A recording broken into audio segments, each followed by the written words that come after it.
নমস্কার বন্ধুরা, আশা করি হয়তো সকলেই ভালো আছেন। টিআর হোম কিচেন থেকে আজকে নিয়ে এলাম নানপুরি রেসিপি। ইস্ট ছাড়া কী করে আপনারা ঘরে পারফেক্ট নানপুরি তৈরি করবেন, আমার এই ভিডিওটা সম্পূর্ণ দেখুন, তাহলে আপনারা ঘরে একদম পারফেক্ট নানপুরি তৈরি করতে পারবেন। দেখুন, আমি একটা বাটি মেপে এখানে 2 বাটি ময়দা নিয়ে নিয়েছি। 2 বাটি ময়দা বলতে এখানে রয়েছে 400 গ্রাম ময়দা। তার মধ্যে দিয়ে দিলাম হাফ চামচ নুন, তার ভেতরে দিয়ে দিলাম 2 চামচ চিনি, দিয়ে দিলাম 4 চামচ সাদা তেল, আর দিয়ে দিলাম হাফ চামচ বেকিং সোডা। ভালো করে ময়দাটাকে এবার আমি মেখে নেব। তার আগে যে মূল উপকরণটা সেটা হচ্ছে টক দই।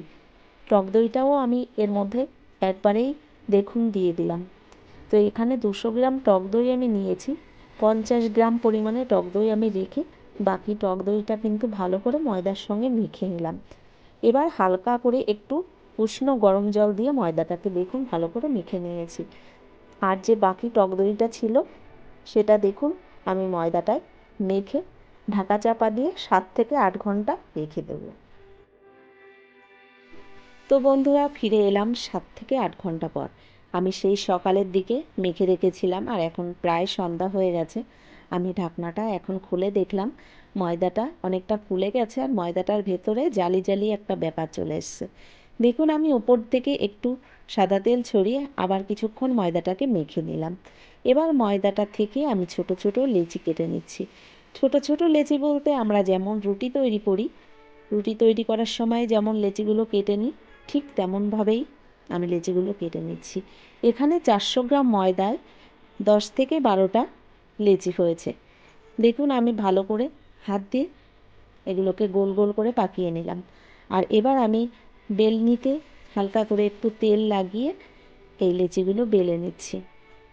তো বন্ধুরা, এই সময় আপনাদের একটা কথা বলতে চাই, যখন এই নানগুলো আপনারা বেলে নেবেন একটু মোটা মোটা করেই বেলে নেবেন, কারণ নান একটু পাতলা করে বেললে কিন্তু লুচির মতো হয়ে যাবে আর সেটা কিন্তু নান পুরি হবে না, সেটা লুচি হয়ে যাবে। তো আপনারা চেষ্টা করবেন একটু মোটা মোটা করে বেলে নেওয়ার। তো বন্ধুরা, আপনাদের কাছে একটাই রিকোয়েস্ট, আপনারা কেউ ভিডিওটা স্কিপ করে দেখবেন না। একদম ছোট্ট একটা ভিডিও, আপনারা সম্পূর্ণটা দেখার চেষ্টা করবেন। তো দেখুন, এক এক করে আমি নানগুলো সব বেলে তৈরি করে নিয়েছি। আর এখানে দেখুন, আগে থেকেই আমি কড়াইয়ের মধ্যে তেল গরম বসিয়ে দিয়েছি, তেলটা কিন্তু গরম হয়ে গেছে। দেখুন, এক এক করে আমি নানগুলো তেলের মধ্যে দিয়ে দিলাম। আর আপনারা দেখেই তো বুঝতে পারছেন, দেখুন প্রথম নানটা দেওয়ার সঙ্গে সঙ্গেই নানটা সুন্দর ফুলে উঠল। আর প্রত্যেকটা নান পুরি একদম ফুলে ফুলে না উল্টানো যাচ্ছিল না। তো প্রত্যেকটাই এরকম সুন্দর ফুলেছিল। যেমন এগুলো দেখতে সুন্দর হয় তেমন কিন্তু খেতেও খুব ভালো লাগে।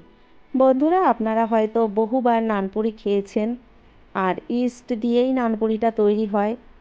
তো আমি যেভাবে তৈরি করলাম ইস্ট ছাড়া, আর 7 থেকে 8 ঘন্টা আমি ময়দাটাকে কিন্তু মেখে রেখে দিয়েছিলাম, এর মধ্যে যে পরিবর্তনটা রয়েছে আপনারা এভাবে একবার তৈরি করে দেখুন, তাহলেই নানপুরিটার ডিফারেন্সটা আপনারাই বুঝতে পারবেন। তো দেখুন, কথা বলতে বলতে নানপুরিগুলো আমি ভেজে নামিয়ে নিয়েছি আর এবার একটা প্লেটে দেখুন সাজিয়ে নিচ্ছি। তো দেখুন, নানপুরিগুলো দেখতে কত সুন্দর হয়েছে। এবার এখান থেকে একটা নানপুরি আমি আপনাদের ছিঁড়ে দেখাচ্ছি। দেখুন, একটা নানপুরি আমি হাতের মধ্যে মুঠো পাকিয়ে নিলাম, তো মুঠোর মধ্যেই চলে এলো। কতটা নরম হয়েছে বুঝতে পারছেন। দেখুন, এটা ছিঁড়ে নেওয়ার পরে ভেতরে একদম পাউরুটির মতো জালি জালি একটা ব্যাপার রয়েছে। তো বন্ধুরা, আমার এই নানপুরির রেসিপিটি আপনাদের কেমন লাগলো অবশ্যই সেটা কমেন্টস করে জানাবেন। ভিডিওটি ভালো লাগলে অবশ্যই একটা লাইক দেবেন। যারা এখনও চ্যানেলটিকে সাবস্ক্রাইব করেননি অবশ্যই আমার চ্যানেলটিকে সাবস্ক্রাইব করে নেবেন। যারা ভিডিওটি ফেসবুক থেকে দেখছেন অবশ্যই আমার পেজটাকে ফলো করবেন। তো বন্ধুরা, আজকে আমি পরিবেশন করেছি এখানে চিকেন কষার সঙ্গে। তো কেমন লাগলো জানাবেন। আজকের মতো এই পর্যন্ত, পরবর্তী ভিডিও নিয়ে হাজির হয়ে